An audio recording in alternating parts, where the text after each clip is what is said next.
Our new story begins in Japan with an orphan boy named Kazuya. He was on his way to a convenience store to get a meal for himself when he saw a thug who was about to attack two girls.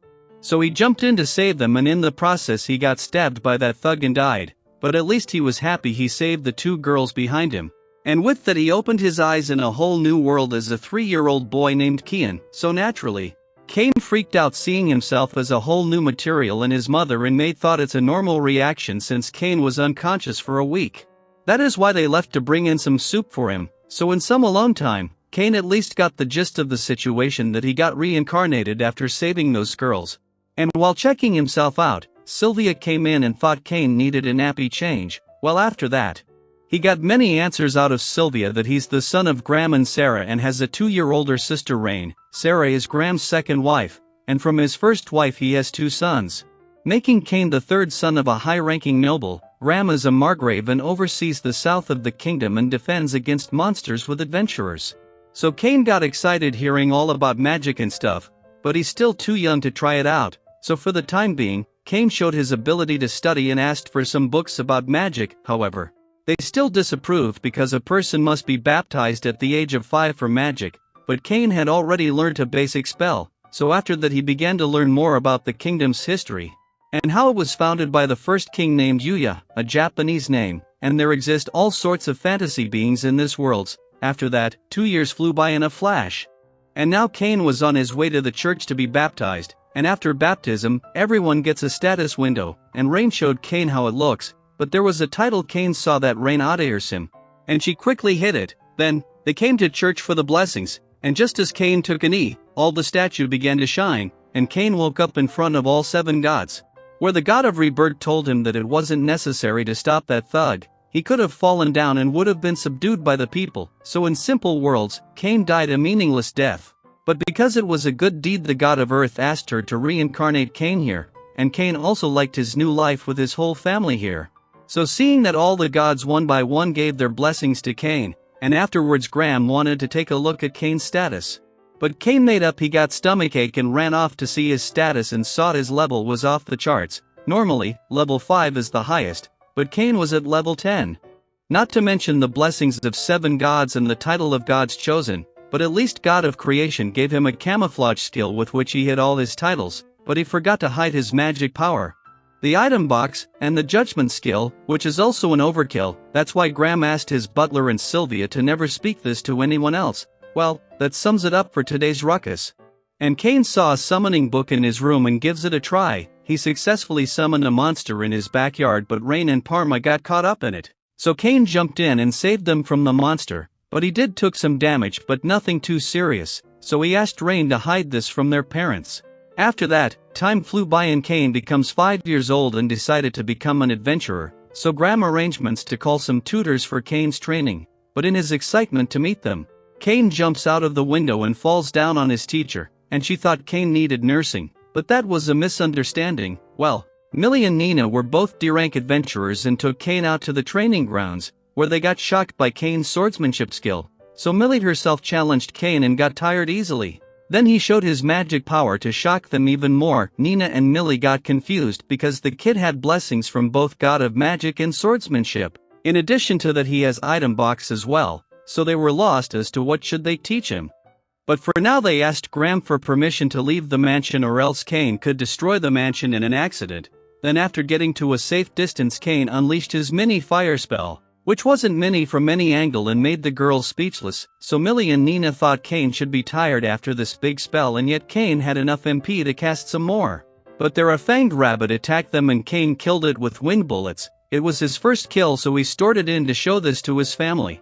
After that, Nina used a search spell to search for more monster and Kane casted the same spell just by seeing her. There they killed some more monsters, but when Kane tried to follow one, Millie stopped him because the forest is filled with strong monsters and every few decades monster outbreaks happen. Then the following day, Kane went to the Adventurers Guild with Millie and Nina to get more info on the monsters, and there he saw a cute dog girl receptionist.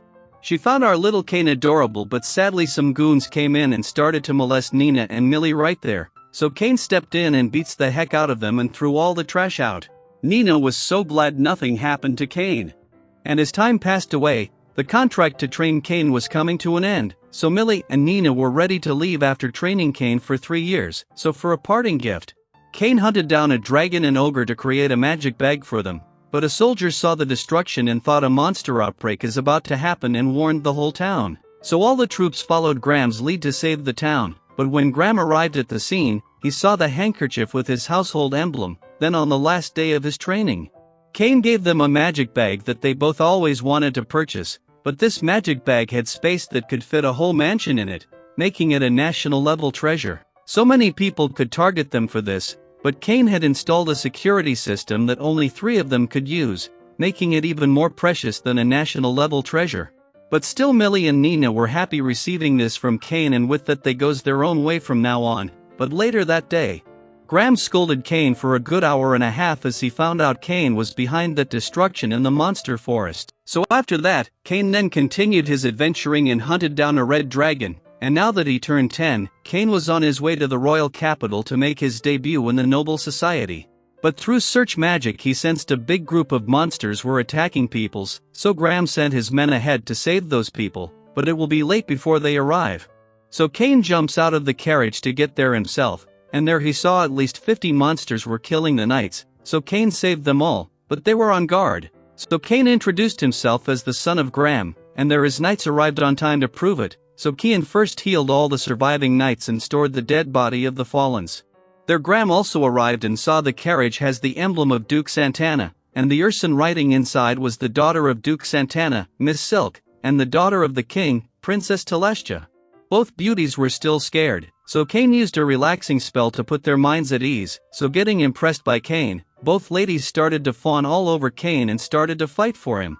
And coincidentally, both girls were also on their way for the debut and dragged Cain to ride with them on their own carriage. Both of them were sitting too close to Cain and didn't let him sit elsewhere. Then they asked Cain to call them by their first name and they won't take a no for an answer. So Cain had to give in to go by first name basis. Then traveling a bit further they stopped at an inn to spend the night, but Silk and Tellys didn't want to be separated from Cain. So Graham tried to tell them it's inappropriate for a boy to spend night with 2 girls, but Tellys and Silk said they are still scared after witnessing the ugly sight from earlier. And anything could happen while they sleep, like a dragon attack or something, so Cain had to give in to their request again and goes to their room. But Tellys and Silk joined their bed with Cain's to sleep side by side. That was one good situation, but for a newcomer like Cain, it was making him anxious to sleep. So he stayed up all night while they cuddled him all night, and with that, they arrived at the capital safely, and both ladies still didn't want to be separated from Cain. Even in front of the vice-captain of the Royal Knight Order, their Diam von Gazert thanked Cain for saving Silk and Tellys as well as bringing the fallen comrade back here, so Cain was about to leave. But Diam stopped him because Cain still has to meet the king, and since it's the king, Cain can't go back and goes to the royal court. The king heard Cain defeated 50 orcs to save Tellys and Silk, and he also brought back all the fallen knights here. So for this bravery the king granted Cain the title of a baron, 10 platinum coins, and his own mansion with peerage.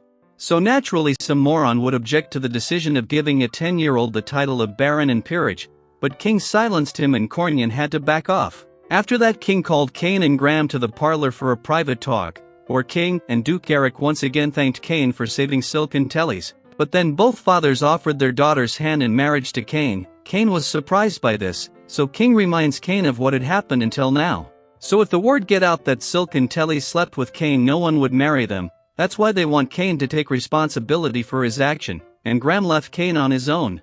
So having no way out of it, Cain accepted the engagement with both Silk and Tellys, and in happiness, both girls began to recall of what happened that night in the room. So Eric and King became extremely protective to scold their future son-in-law. But for today, our video ends right here, so stay tuned to watch the next part of the video. Until then, subscribe to the channel and hit the bell icon to get the latest update, so take care.